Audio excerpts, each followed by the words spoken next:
Let there be light.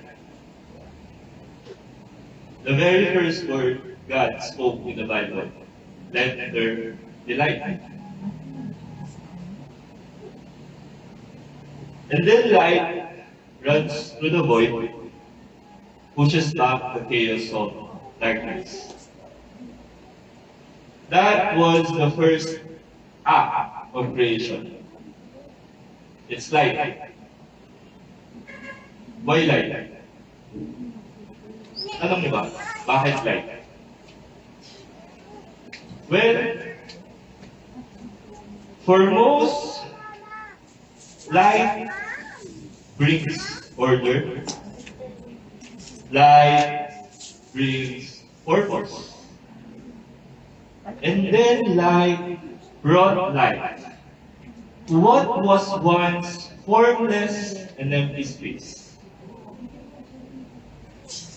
Mga kapatid, let me ask you a question. Have you ever been lost in complete darkness?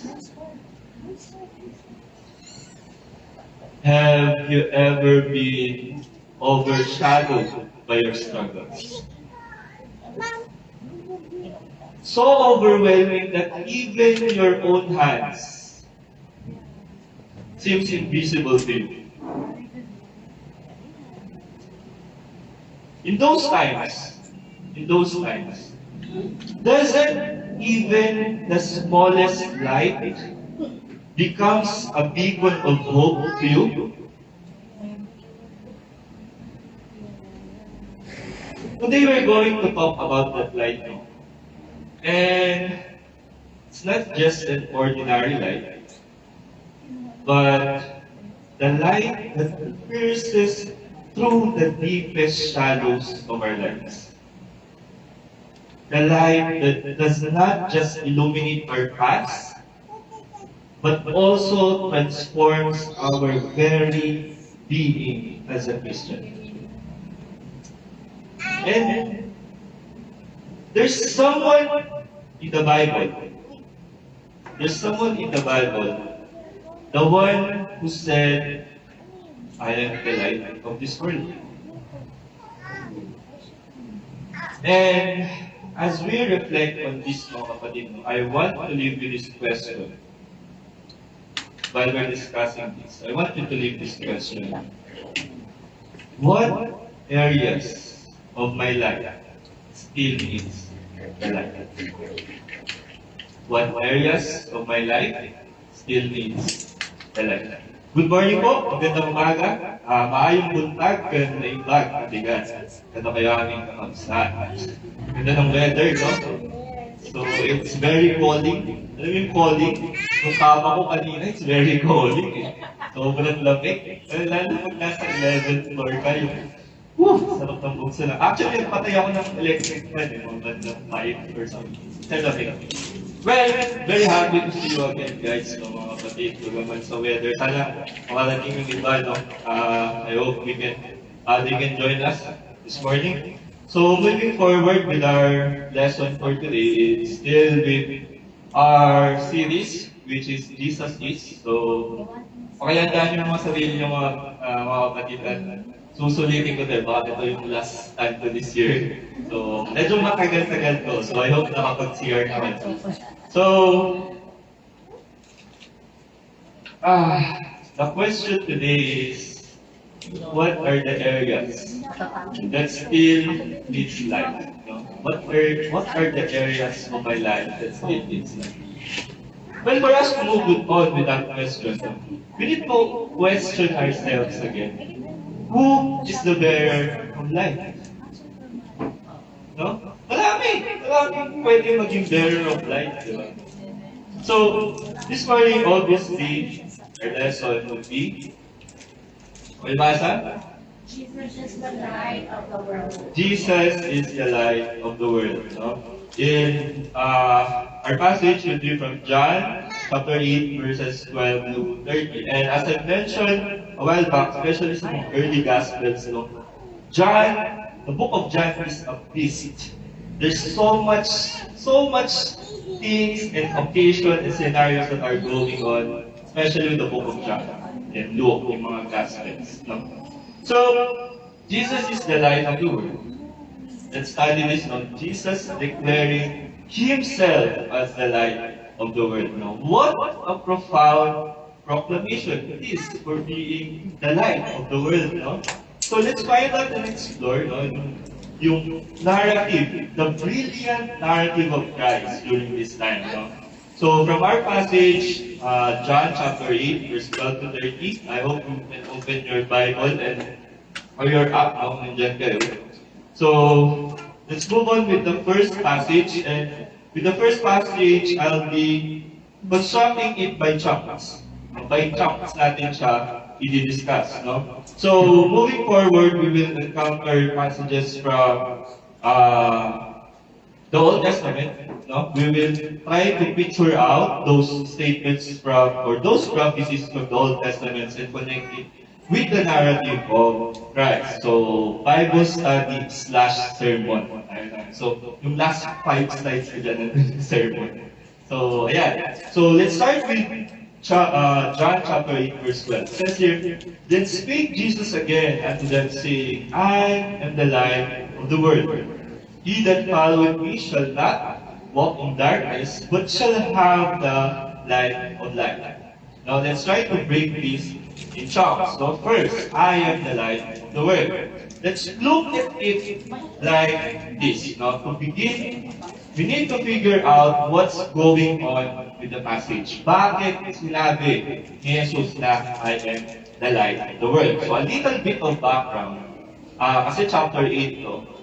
In chapter 7, there is a feast called Feast of Tabernacles or Feast of Booths. Sabi niyo, Feast of Booths. Okay? So ano yung nangyayari sa Feast of Booths or yung tinatawag nila na supot? Yung meron, up until now, pinapractice ko dito, meron sila mga palaspas, yung mga branches, ginagawa nilang booths. Okay? Yung booths, yung maliliit na bahay, yan, yun yung ginagawa nila. Okay? So this Jewish festival occurs and falls to commemorate the Israelites wandering in the wilderness. Okay? So ilang years nag-wander yung Israelites sa wilderness?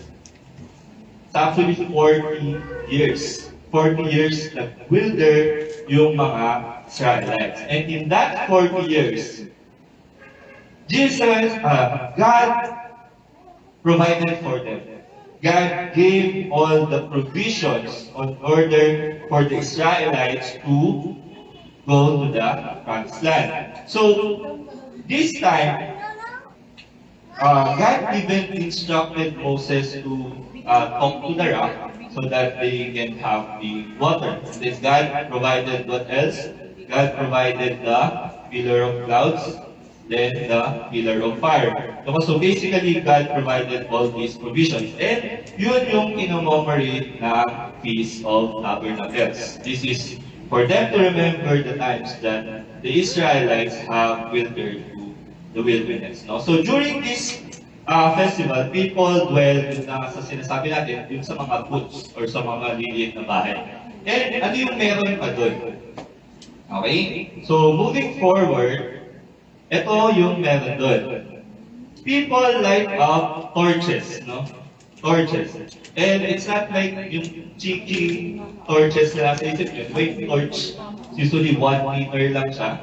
Okay? But this one, it's 75 feet tall. Ganong kalaki yung torch na sinisindihan nila. And hindi lang yung isa, yung difference na isa lang yung nakita. 4 yun. Okay?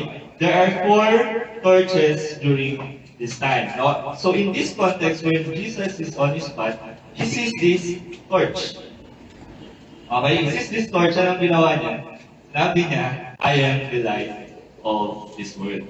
Okay? So yun yung context, yun yung background. Bakit sinabi ni Jesus na I am the light of this world? So it's kind of big thing, and it's also a weird one. Is it not? Abruptly, Jesus said when he sees this torch, abruptly he said, I am the light of this world. Well, it connects kasi this torch has fire. Okay? So that's why Jesus might have, we all know Jesus talks in metaphorical way. Jesus talks in sometimes symbolical and with exaggeration. Diba? Sometimes ganun yung narrative ni Christ. And we all know that he also portrays I am the bread of life, I am the good shepherd, and also I am divine. So those were the symbolical way that Jesus narrates to us. No? But then Jesus stating that I am the light of this world, guys, he is very calculating. Okay? I want to establish this now to you. He is very calculating. Natandaan nyo, nung huli tayo dito, ano yung title natin doon? 500 Gcash. Joke lang, baka sigilin nyo ako mamaya. Jesus is Lord. Jesus is in control. So, Jesus is very calculating all the time. Di ba? It's very calculating all the time, no? So, in his narrative saying that I am the light, we need to dig deeper in that. Bakit sinabi ni Jesus na I am the light? Ngayon, tatanungin natin, bakit light? Pwede naman niyang sabihin, I am the fire, sabi ni Jesus. Diba? Bakit kaya light? Okay? Kanina, I already mentioned to you guys that light is a very, very, very rich theme in the Old Testament. Kung naalala nyo. Light is actually mentioned 200 times in the scriptures. Okay? So light is a very, very rich theme. Okay? So, let's move forward. First one. Sabi ko sa iyo, Bible studies last time. In John chapter 1, verse 4 to 5. So, it says, in him was life, and the life was the light of men. The light shines in the darkness, and the darkness has not overcome it. Let's get back to the question, why would Jesus choose the light? Foremost, no, this is how light works. No? Light always overcomes darkness. Is it not? Light always overcomes darkness. Example. It's nighttime, and your room is well lit. So, madaming ilaw yung room mo, yung sala nyo. Diba? So, if it's nighttime, obviously, at meron sa labas. Madilim. Diba? So, madilim sa labas, and your room is well lit. Daming ilaw, parang kwento, 4. If you open the door, what would happen? Does the darkness outside comes in your room? And full darkness will be occurring in your room? Or does the light passes through the door and lights your front porch? Diba? It's the latter, the second one. So that's the default position of light. No? Kung meron rule yung universe, light always overcomes darkness. That's our first key point. Na most likely, Jesus chose light to represent himself. Okay? So, the reason that he picks a light, as I mentioned earlier, is also to narrate or to relate with the prophecies in the Old Testament. No? So marami. Okay? So mag-i-stay tayo guys. Let's start with Psalms. In Psalms chapter 27 verse 1, it says here, the Lord is my light and my salvation. Whom shall I fear? The Lord is the strength of my life. Of whom shall I be afraid? This is the first in Old Testament. No? It says here, the Lord is my light and my salvation. The light that expels the darkness everywhere. That's the light that we have. And ano yung benefit doon? Ano daw yung benefit of having the light? It says here, if you have the light, whom shall I fear? Babalik tayo dun sa fear. You have the light. If you have the light, whom shall I fear? So that's the first manifestation of light. No? Let's move forward. In Malachi, no? In Malachi, we all know the last book of the Old Testament. So turn with me in Malachi. I want you guys to read this. So in Malachi chapter 4, I want to give you a background. There is a 400 years. 400 years of silence, no? Where God stops talking to His people, no? So this is the imagery, this verse, this is the imagery of the people that are left before God goes quiet. Okay? So, ito yung tinatawag nila na intertestamental period. Okay? Or the 400 years of silence. Okay? So, let's read the verse. It says, Spirit gives them. And what would their vision after they receive the Holy Spirit? So yun yung nangyari dyan. And then He promises His disciples that they will receive the power of the Holy Spirit. Yung naalala nyo, they started to speak in tongues and then sabi ng mga tao, napakaganda, nasinggan naman itong mga to. So yun yung, that's when they start receiving the power of the Holy Spirit. And Jesus is stating them that you guys, my apostles, will be the witness of me.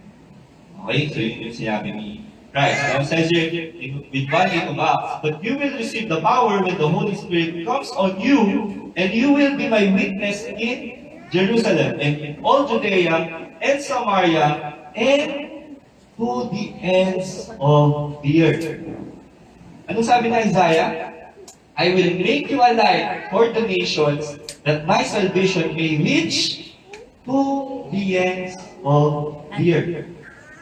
Guys, napagpagpi natin yung una. Sabi sa Old Testament, okay, may darating na light, and it will light the ends of the earth. Kasi yung light before, it's only isolated in Israel. Okay, so yung una, yung light is only isolated in Israel. But says here, yung light na yun, hindi na magiging isolated sa inyo. It will light the ends of the earth. Kasama ba tayo doon? Unless nasa space yung Pilipinas. Pero kasama tayo doon, guys. Okay, don't worry. So he's actually saying, what Jesus is quoting Prophet Isaiah. Okay, he's quoting Prophet Isaiah. Now, when Jesus said that I am the light of the world, imagine, kayo naman, nandito sa Jesus, kayo yung audience, sabi ni Jesus, I am the light of the world. Ano kayo iniisip niyo as an audience? Diba? Are those people familiar with the scriptures of Isaiah? Definitely, guys, I can tell you those people, those Pharisees, they are very familiar with all the scriptures. Bakit? Sulat sa Bible, pag may synagogue, ano nangyari sa synagogue? Merong leader sa synagogue. And anong gagawin ng leader sa synagogue? He will read those scriptures to you. So I can tell you this, those people, the audience of Christ, they are familiar with the scriptures of Isaiah. Ngayon, nisip ng mga tao, teka lang, ano may sinabi dati si Isaiah? May darating na ilaw. Ngayon, itong taong to, sinasabi niya, siya yung ilaw. Diba? Doon magkakaroon ng dialogue. Okay? Ito yung dialogue of Christ. We all know that dialogue of Christ with the Pharisees. So we will encounter that later on. So, what's about that light? Someone's gonna show up and become the light. And it says here, the light will either bless you or curse you. The light will either bless you or curse you. Curse who? Curse the people who does not love and who does not do the teachings of Christ. And Isaiah does not finish there. Actually backs up this verse. In Isaiah 60:19-20, it says here, the sun shall be no more thy light by day, neither for brightness shall the moon give light unto thee. But the Lord shall be unto thee And anong light yun? It's an everlasting light. And thy God, thy glory. The sun shall no more go down, neither shall the moon withdraw itself, for the Lord shall be thine everlasting light. So another one, no, this verse, Isaiah again talks about this idea of light. This idea of light that is coming, no? And he actually quotes it twice. Everlasting light, everlasting light, no? So Isaiah says, someone is coming. Sabi ni Isaiah, merong darating who's going to be the light of this world. Okay? Isaiah said, listen up. No? Something's gonna happen that replace everything. That will replace everything. You state everything else. That's you. That's you choosing to have the light. Okay? This is also mentioned in Apocalypse, no? Next slide. And there shall be, sabi sa Revelation 22, 3-5, there shall be no more curse. Okay? Sabi niya, there shall be no more curse. Diba? Either the light will bless you or curse you. But in Apocalypse, after the day has come, okay? The day has come, there shall be no more curse. But the throne of God of the Lamb shall be in it, and his servants shall serve him, and they shall see his face, and his name shall be in their foreheads. And I want you to highlight this one. Sabi sa 5, and there shall be no night there. Sabi niya, wala nang gabi. Okay? And they need no candle, neither light or of the sun, for the Lord God given them light. They shall reign forever and ever. Okay? So, if you're an imagery person, kung gusto mong mag-imagine, imagine this. Sabi dito, and there shall be no night there. Is there a place that there shall be no night there? Meron bang place na walang gabi? May alam ako, may place na walang umaga. Di ba sa Japan, walang umaga? Kasi puro hapon. Ah, ba yan? Sige, next time guys, hindi mo naman pasok. Sa Japan, walang umaga kasi puro hapon. Diba mo? Hindi sa akin galing yan guys ha. Kaya ko lang sa inyo. Okay, moving forward. Sabi dito, and there shall be no night there. It's not literally, no. I always keep telling you guys, the Bible or Jesus speaks in metaphorical way or symbolical way. Okay?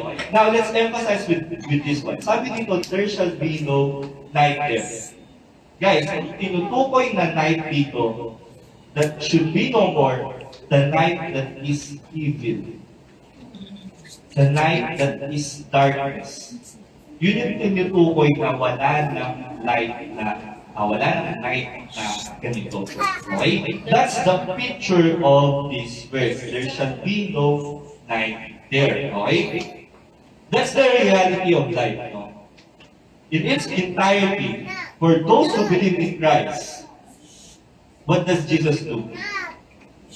Jesus expels evil.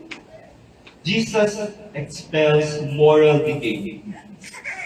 And guess what? Jesus expels sin. He's the only one who has come in this world that can expel your sin. And if you have Jesus, you'll have everything. And what happens? Total light. No more darkness. Okay? So that's why it's a very wonderful thing to say, you know, from Jesus, Him being the light. And as I was saying, you are experiencing that light as of now. No? But how? How can we experience that light? Paano natin ma-experience yung light na yun, mga kapatid? It's in the Bible, we can experience the light by following Him. By following Christ. Okay? It's a rich theme that Jesus always tells His people to follow Him. Point in case, John chapter 1, verse 43, he says to Philip, Philip, follow me. Okay? Jesus keeps using this term, telling his people to follow him. Okay? So, what did Jesus mean? What did Jesus mean to follow him? Ano yung ibig niyang sabihin? Sinabi niya sa mga people niya, or sinabi niya sa atin na, follow me. What did he mean? Next verse. You get an answer to that, no? In Matthew chapter 4, verse 18 to 20, it says there, and Jesus walking by the Sea of Galilee, this time, ito yung nag-aakot siya ng mga kakampi niya, nag-aakot siya ng mga apostles, no? And he came up with Simon called Peter and Andrew and his brother, casting a net into the sea, for they were fishers, no? So, fishers sila. And he said unto them, follow me, and I will make you fishers of men. And it's highlighted there, following, I will make you fishers of men. He called them and followed him. Okay? So, nung sinabi ni Jesus sa kanila na, ikaw, Simon Peter, and Andrew, and kayo, follow me. Ano ginawa nila? They quit their jobs, no? They quit their job. They quit being fishermen. When Jesus told them, follow me. So what they did, they quit their jobs and they become full-time followers of Christ, no?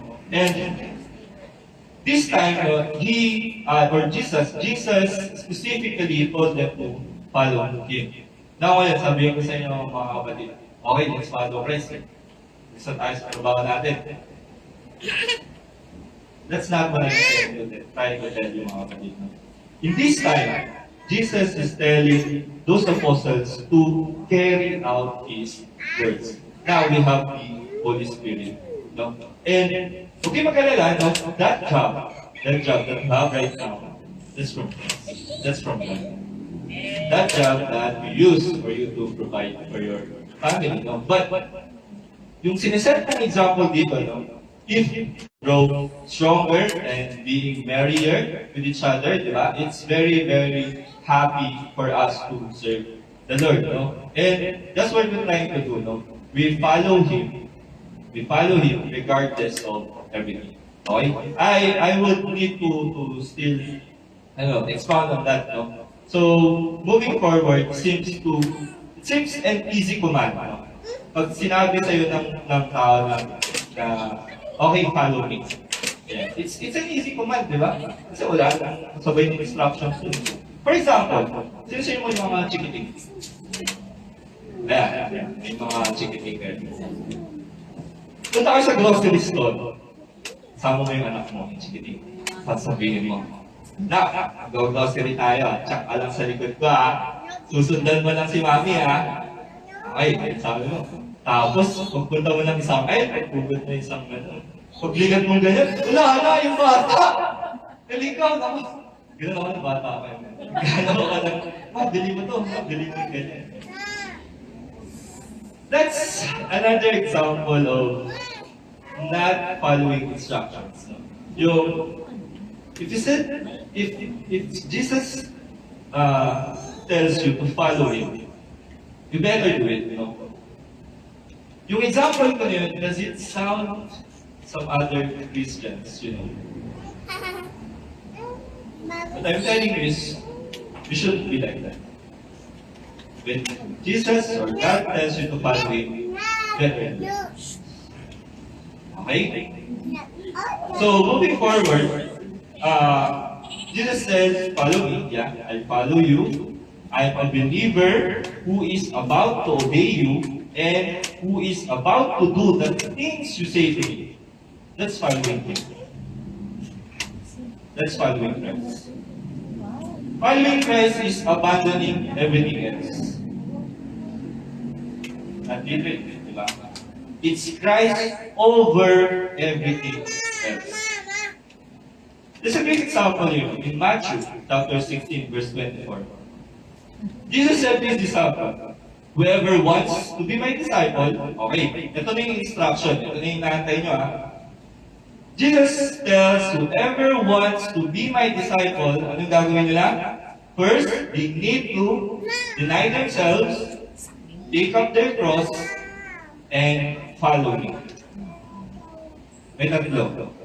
Okay? Says there, deny myself. Have you thought of that? Deny myself. What does it mean to deny myself? Sa buhay natin, mga kapatid, we all have wants. Tama naman ba? All have wants. Yeah, we have needs, but we all have wants. Sometimes our wants overcomes everything else. Bakit? Galatians 5:19, mga kapatid. Ano sabi doon? Galatians 5:19, sabi doon, hayag ang gawa ng laman. Isa-isahin nyo yun. Yung mga bagay na yun, pag isa-isahin nyo. Yes? That's the second one. The third one is follow me. Okay? So, yun yung i-discuss pa natin. Third thing is that if I am the light of the world, you will not walk in darkness. What is darkness? Well, dinidescribe ko siya kanina. What is darkness? Alam natin usually, kahit sa mga movies mo yan, light associate with the good things. And darkness, obviously, associate with the bad things. No? And sometimes darkness equates to evil. Diba? Kanina, yung in-explain natin.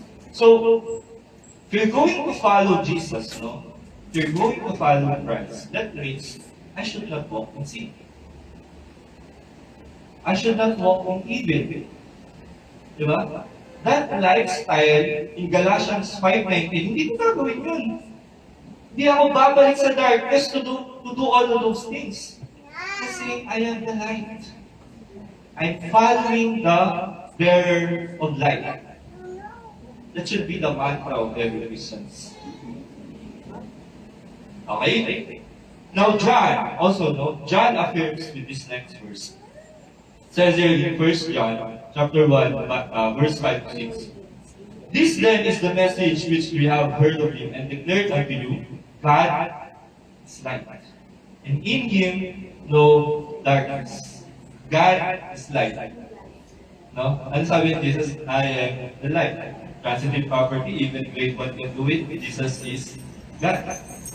Okay? So, and in him, no darkness at all. If you say that we have fellowship with him and walk in darkness, ano ka daw? You are liar. Bakit sabi niya in Bible? Sabi dito, if we say that we have fellowship in him and still walk in darkness, you're a liar. And do not have the truth. That's the reality. No? Jesus saying, He is the light. He is the light of this world. Then you should not walk in darkness. Sometimes, no, sinasabi natin, okay, sisimba ka. Hindi ako nagkakasala. What's the Bible is telling you? You're a fraud. Romans 3:23, for all have sinned, came short of the glory of God. So if you have the true fellowship with Him, let's not walk in darkness. Let's stop being a fraud. We don't lie to ourselves. We lie to ourselves, we also lie with God. Okay? So people who follow Jesus does not walk in darkness. Why? Because they have the light.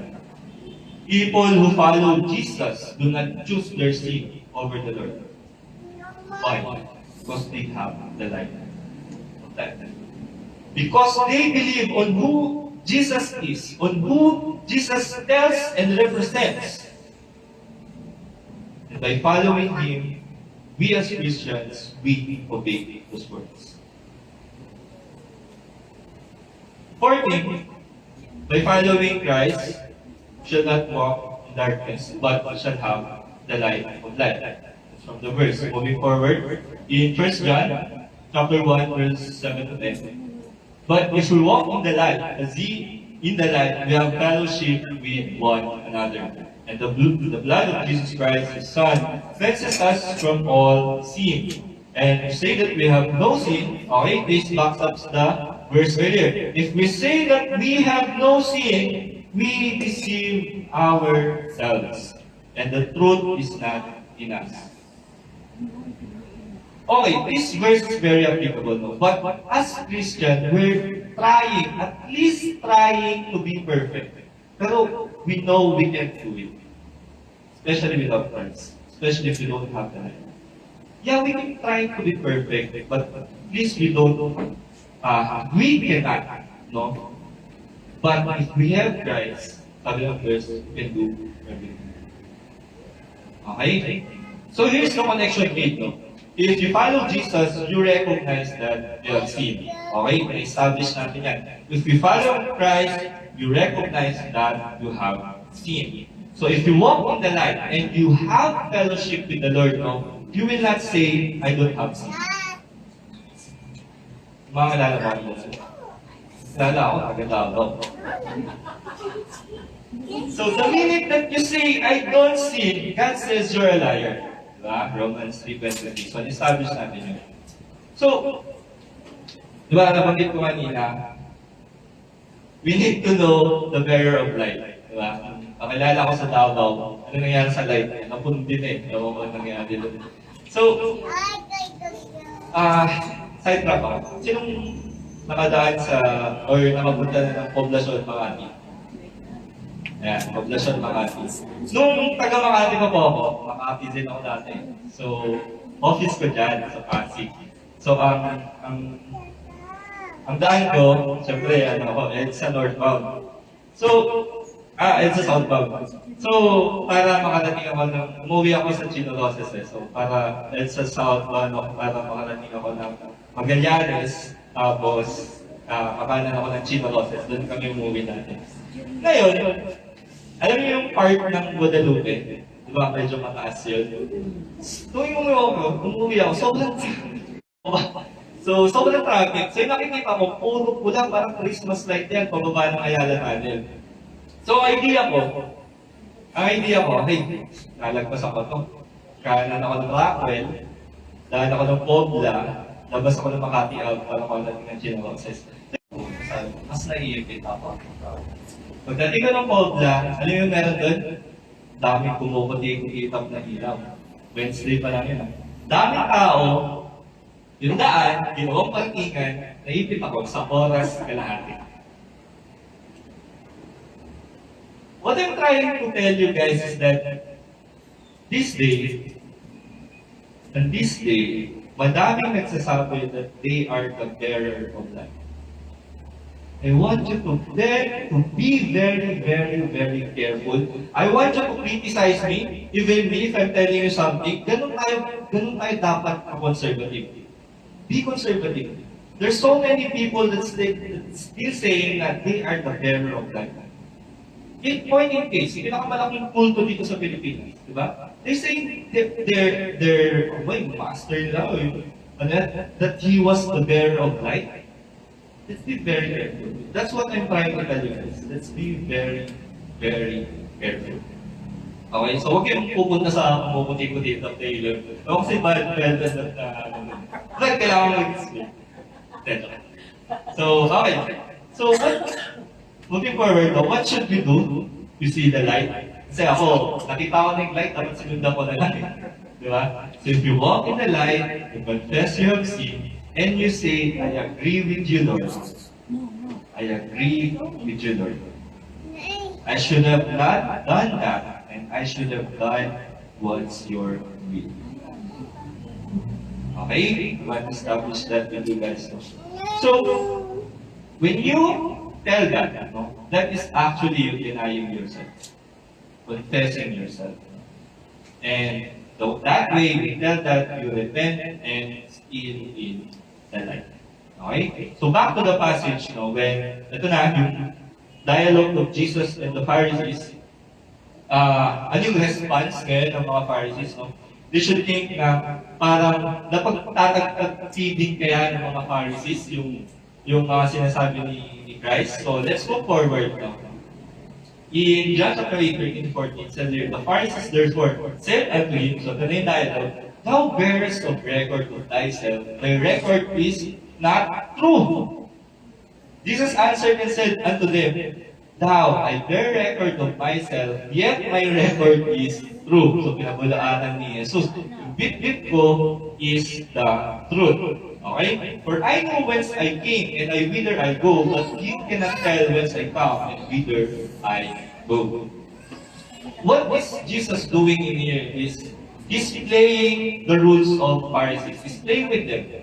Even using the rules of Pharisees, no? And sabi ni Christ, I know if I don't provide witness, then you will not believe me.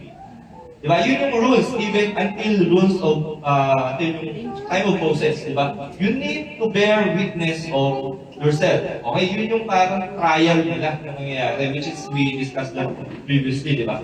So, you can open your Bible in John chapter 5. No? In these verses, Jesus outlined 4 witnesses. Okay? May 4 witnesses na binigay si Christ. So, first is John the Baptist. Okay? And the works of Christ in verse 36, and also the Father, God. Ginawang witness ni Jesus ang Diyos, the God, the Father. No? And we all know, God vouches for Jesus many times, actually. What did God say? This is my Son, whom I am well pleased. Hear him. That's Christ giving these witnesses. No? Actually, all of the scriptures is vouching for Christ. If only those Pharisees understood what the scriptures is telling them, no? So Jesus tells them, is that not enough testimony to you? Hindi pa ba sapat yun? Hindi pa ba sapat na even God Himself vouches for me? So yun yung case in point in Christ, no? But still they rejected at this point, at this point. So we all know this, they are still walking in darkness. Pati yung pag-iisip nila, it's very big. They don't understand. Diba? So, in those most cases, the rules of man does not always apply to them. Okay? The rules of man does not apply to God. But the rules of God apply to us. Diba? Kasi ano meron sa rules of man? There is a life. There are some rules that we don't need to follow.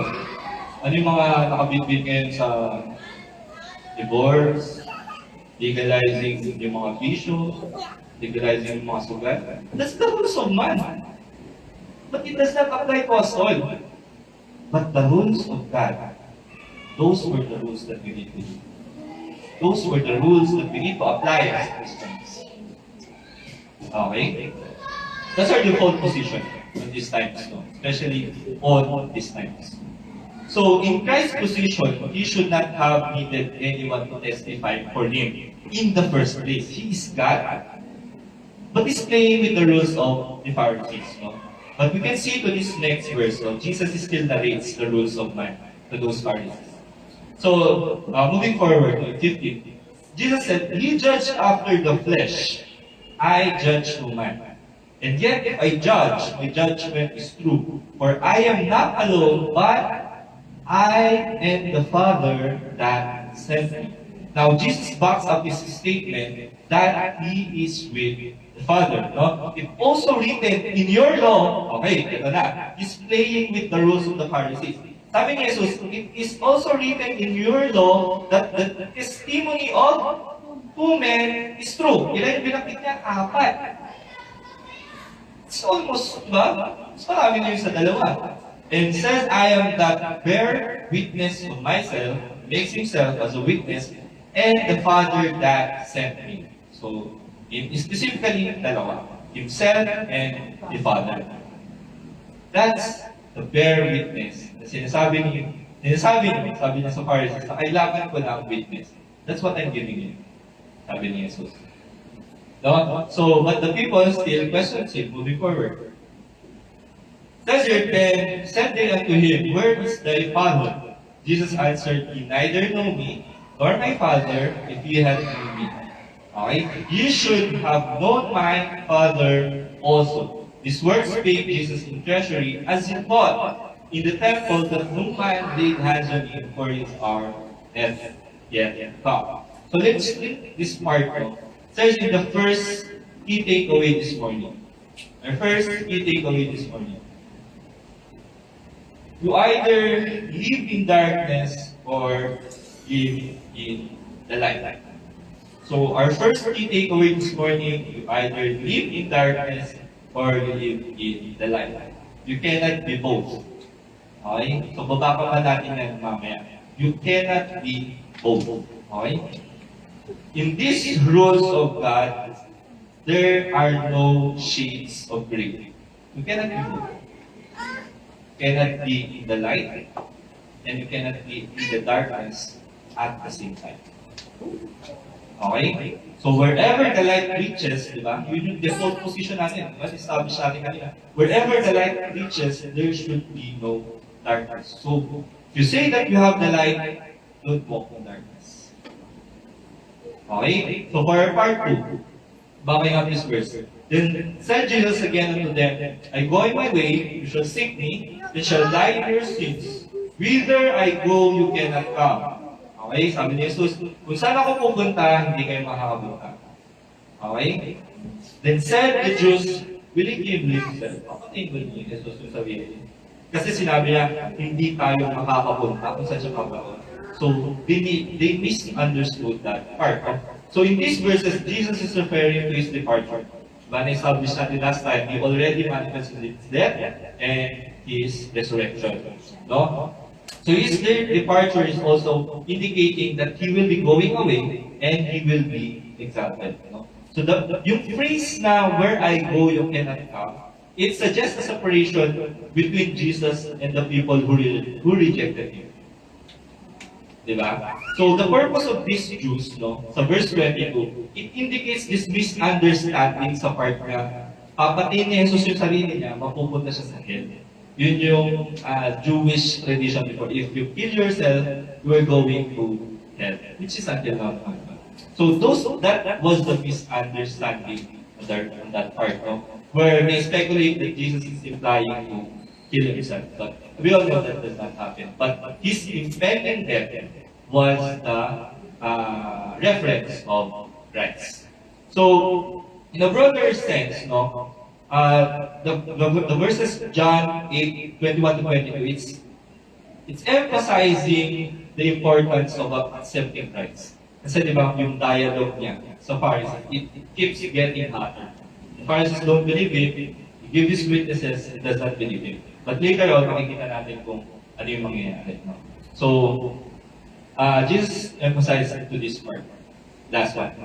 And he said unto them, you are far from me, I am from above. You are of this world, I am not of this world. I said therefore to you that ye shall die in your sins. And if you believe not that I am he, ye shall die in your sins. No? So in summary, these verses emphasizes the divine origin of Jesus, that he is with divinity, no? And the importance of the belief that the salvation is with him. No? And the people who's rejecting him, obviously, they will not come with him. No? So Jesus is asserting his uniqueness during this time. It's unique. And we did. No? So for our second key takeaway this morning, you are either separated from Jesus or united with him.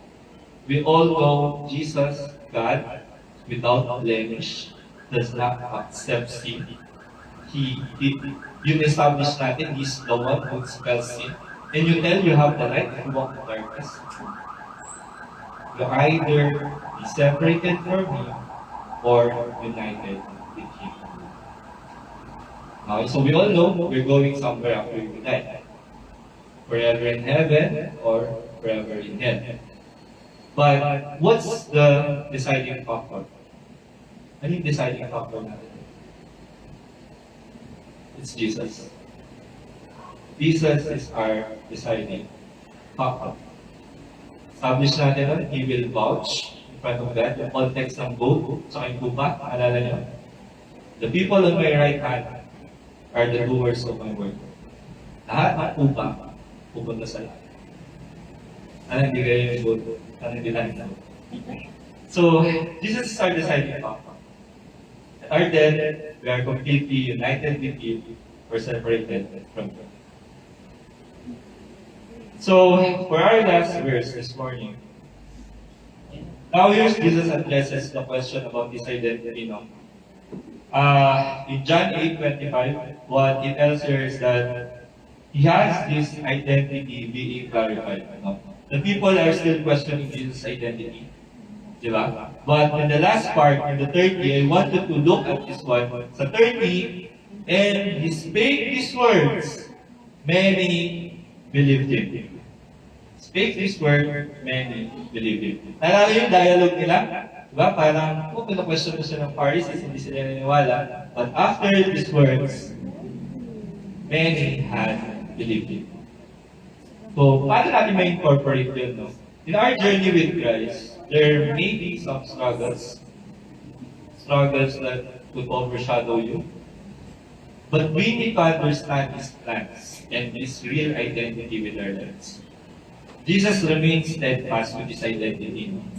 Let's hold on to that truth, and foremost, let's hold on to His promises. Okay, may pinaramis ba si Christ? Dami siyang dinamis. No?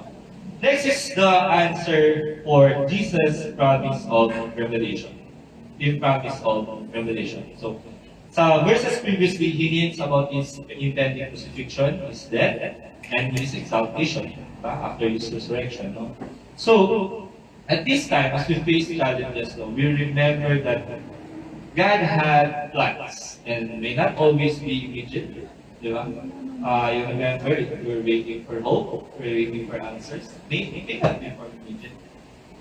But what we need to do is let's trust Him in His time, in His perfect time, that He will reveal the answers to us. Okay? So next thing, lastly, is the response of the belief of the people after this altercation with the Pharisees. No? As Jesus speaks, many have believed Him. So 30. This marks a moment of recognition. Nagkaroon ng somehow remorse, and after the remorse, they recognize Christ.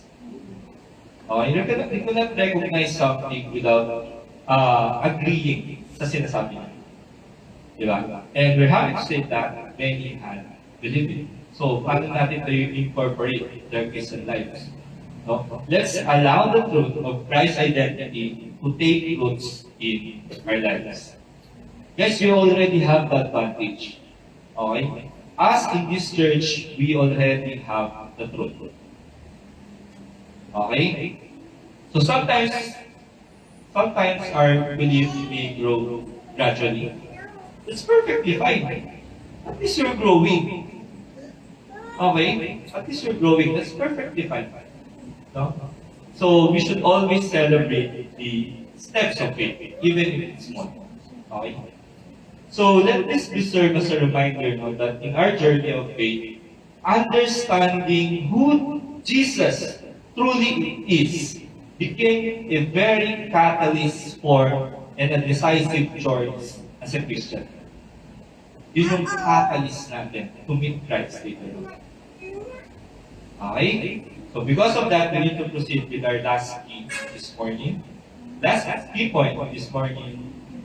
Says here, when it comes to following Jesus, there's no middle ground. Hindi ba kayong tumawad, mga kapatid? Okay, sige, 350 na lang. Ano yung 300? Sige, 325 ka lang. There's no middle ground, no? I want to back up this from Joshua. One of my favorite verses. Joshua 24:15. Says here, and if it's eager in your eyes to serve the Lord, choose they whom you will serve, whether the gods of your fathers served in the region beyond the river, or the gods of the Amorites in whose land you dwell. But as for me and my household, we will serve the Lord. Ano sabi ni Joshua? But if it's evil for you to serve the Lord, sabi ni Joshua, do you choose the wrong one? You choose the wrong one. Why is it evil for you sometimes? Why is it evil for you to serve the Lord? Gaya na banggit natin kanina, ano yung nananaig ngayon sa mundo? Diba? Kaya ang gawa naman does not come in par with the teachings of Christ. Now, sabi ni Joshua, if you cannot follow the Lord, then you choose the wrong one. There's no middle ground. Hindi mo sasabihin na, itong anak pa ako, sasamba sa Diyos, itong kaliwa pa ako, papunta sa sabungan. Papunta dyan sa baba, kakaskas, kataya sa loto. Papunta sa kapitbahay ko para chumismis. Sabi ni Diyos, did you choose the wrong one? In our lives as Christians, there's no middle ground. Okay? Another verse that can back up this one. Matthew 6:24. Ano sabi doon? 6:24? No one can serve two masters. Either you will hate the one and love the other. There's no middle ground. Revelation chapter 3, verse 15 to 16. Ano sabi dito? Yung context ng pagiging maligamgam. Says there, so because if you are lukewarm, neither hot or cold, ang gagawin sa'yo? Going to spit you out. There's no middle ground. So today we have explored a profound truth, no? A profound truth that following Jesus in my life, I should not be on the middle ground. I should serve only one master. I should be hot in doing His work. I should be cold in doing those things. Okay? So the call for discipleship is clear. It demands what? Demands your response.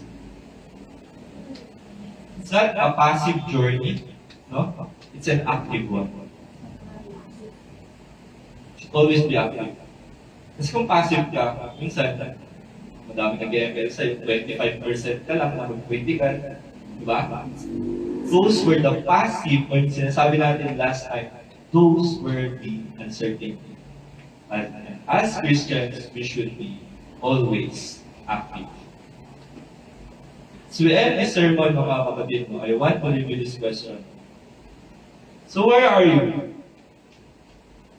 Are you living in the light of Christ? Or are you still living in darkness? This question isn't just something to ponder. No? It's actually a reality we face as Christians. The reality. As Christians, we often meet at a crossroads. Ano meron sa crossroads? Either you go left, you go right, you continue. And as Christians, sometimes we face walls. May na-encounter tayong pader. As Christians, we see three options. Either to climb that wall, to go around it, or to dig under. There's one secret option. For you to blow that down big wall. With Jesus, nothing is impossible. Okay? Maybe you've asked this before, no? Sabi ko nga kanina, hindi tayong tumawan. Maybe you've asked this before, why not compromise a little? Everybody's doing it naman eh. Di ba? Why should I compromise a little? Di ba? Or perhaps you thought to yourself na, okay, gagawin ko muna yung mga gagawin ko, but I'll follow Jesus later. I'll follow Jesus later.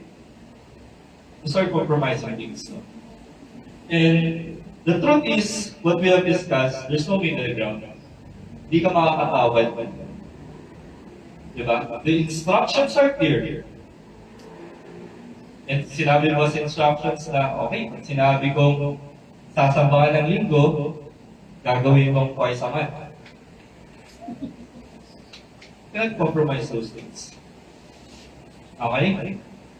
So, you either be stepping into His light or you're still in shadows. That's why this question, so where are you? No? So Jesus did not come to this world to leave us in darkness. Diba? Kasi nga, He stated perfectly that He is the bearer of light. So He came to us to be united with Him, not separated from Him. Okay? So today, we called you. We're lucky that we're here because He called us. And the question remains, so where are you? Will you choose to live separated from Him? Or you choose or decide that you will walk with Him? He's the Savior and He gave you everything, no? So let's take that as case in point that everything I have is because of God. What He gave me. What He had given me. So it's a choice that you need to make. And my prayer would be, stay with Him. You stay with Him, you answer His call, you remain in His life. Let's take this bold step now. This bold step into the light. Perhaps you're still doing slightly or yung tinatawag natin progressive. It's perfectly fine. You're growing until we can reach that goal. No? Because in Jesus, there is life. Jesus, there is hope. And in Jesus, there is no greater joy. Good morning po mga kapatid, and salamat sa presensya ng lahat. Thank you po.